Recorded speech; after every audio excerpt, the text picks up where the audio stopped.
The FAA is cracking down on unsafe drone pilots, hitting 27 individuals with fines totaling over $340,000 for violating federal regulations.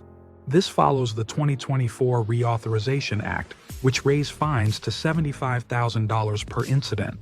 The FAA stresses that irresponsible drone use puts lives at risk. One pilot in Florida was fined $32,000 for flying too close to a police helicopter, forcing it to abandon a search.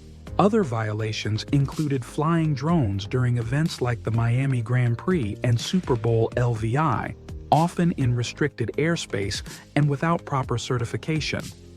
These fines show the FAA's commitment to safety.